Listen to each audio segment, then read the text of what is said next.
Wow. It was fun. Fun. Yeah. Do you realize that that's like one of my most favorite plays on Broadway? Yeah, I've seen it like so I many know times. all the songs. I mean, I even studied on my own. Really? I can sing it for you if you want me to. Please, No, knock I'm yourself kidding. out. I'm sure people would enjoy it. I love that. Yeah, but that was fun. And Wow. through that, I did the Cameron's next show in America was Miss Saigon, so I did that as well. That's amazing. Yeah, so I got to hang out with those guys, Alain Boublil and I'm spacing on the other guy's name, but yeah, that was fun.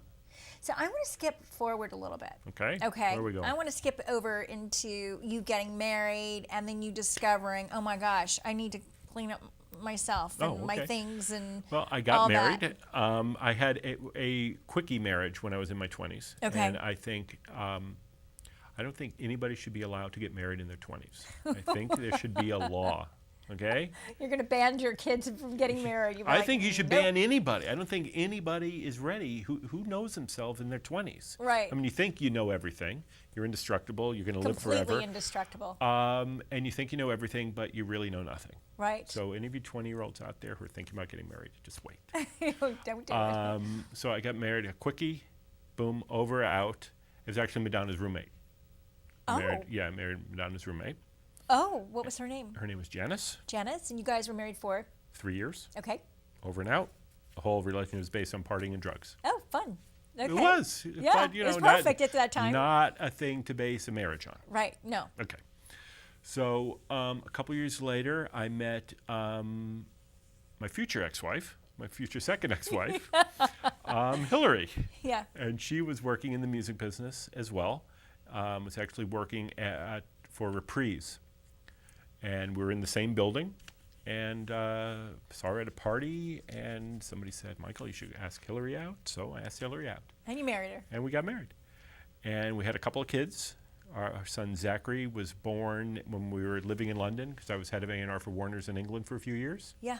Oh, what? That's like huge. Yeah, it was fun. Oh, by the way, I was head of A&R in London for a few years. So it was really funny, because Hillary and I, we got married, and we bought this house. And right after we bought this house, I got a call from Rob Dickens, who's the chairman of Warner's in England, saying, Michael, do you want to move out to England and be head of A&R? I'm like, phew. I mean, just a call out of the blue.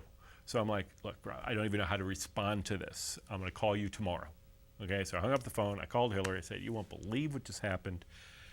She said, well, let's talk to him. You know, we're young. Let's figure it out. So 3 months later, we're living in England. Oh. Yeah. Wow. Yeah. So we have Zach. 2 years later, we have Bea, and then we move back to America.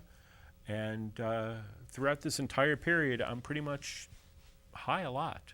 Yeah. Yeah. Yeah. Did you start to know that there was a problem? No. You needed to. No, I didn't have any problem. I was Right. just, doing my thing. What did I do? I did a lot of drugs. Yeah. But what was consistent was smoking pot. That was pretty much all the time. That was a steady diet. Yeah, a steady diet. I'd roll 2 joints before I went to bed, one for then, one for when I woke up. Wow. Yeah. Okay. And then I'd, smoke, before lunch, after lunch, and then about 4 o'clock, and then, 6 o'clock once the office hit 6, and I just smoke in the office. Did anybody ever say anything to you and say, No. maybe Not at all. no one said anything Nobody to you said about anything. And I drank a lot, and my favorite drug ever was ecstasy. That was the greatest. Yeah. Greatest. Whew, that was amazing. And did a lot of, did a whole bunch of, did my thing. Yeah. Yeah. Did your thing. So what was the wake-up call? Wake-up call was getting divorced. That'll do it. Yeah, getting divorced the second time. Hillary and I mean, we had a nice run. We were together for 13 years, but we were getting divorced. And I was meeting with my divorce lawyer. This is like 5 years ago. And my divorce lawyer would look at me and said, does Hillary have anything on you? And I looked at her like, what are you talking about? Like buried bodies? And she said it again. Does Hillary have anything on you? Right. And I said, well, I smoke a lot of pot. And You knew you smoked a lot of pot. Yeah. And she said, well, That's interesting. And she Wait, said, I have to ask you that, because how does one know they smoke a lot of pot? Maybe, how come you didn't think it was just a normal thing that you were doing? because I knew I was smoking more than anybody I knew. Oh, Yeah. okay. That would do it. Yeah. Okay. So, I was doing some other things too, but that was the main thing that I spoke to her about. Right. So she said, you may not want to during this, if we end up going to court, and you want your kids, you may not want her to say in court that you smoke a lot of pot. Right. So I thought that was that was good advice. Right. So that was a Wednesday. So for the next 3 days, I got really wasted. And then that Saturday night, I stopped.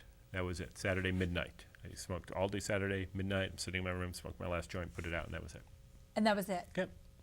That was it. You've been smoking for 26 years, and that was the last day. Yeah. And how did you stay quit? I mean, how did go to you AA.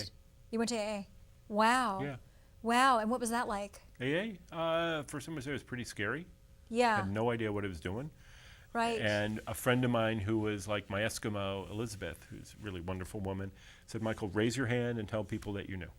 Right. She said, you don't have to talk a lot, but just raise your hand at all these meetings you go to and tell everybody that you knew. Were you scared? Yeah, I didn't know if I could do it, didn't know if I wanted to. Was this the first time in your life you were scared? Maybe once or twice Looking before. at this, but though, yeah, and going, wondering, wow, I might have a problem here? Yeah. I mean, is this the first time in your life you ever thought to yourself, I might have a problem? Yeah. So I raised my hand, said I was new, and, a God shot. There was this gorgeous woman at the meeting. That helps. Okay? Gorgeous. It's like You're like, I'm coming back. This is perfect. So the woman, she said, I'll talk to you after the meeting. She was sitting like right in front of me. So I said, okay. So after the meeting, she said, what meeting are you going to tomorrow? I said, I have no idea. She goes, well, I'm going to this meeting. I'll meet you there. It's like, it's gone anywhere to meet this woman. Right. And so it was, a next meeting. So it was now 2 days in a row I went to meetings. So that was it.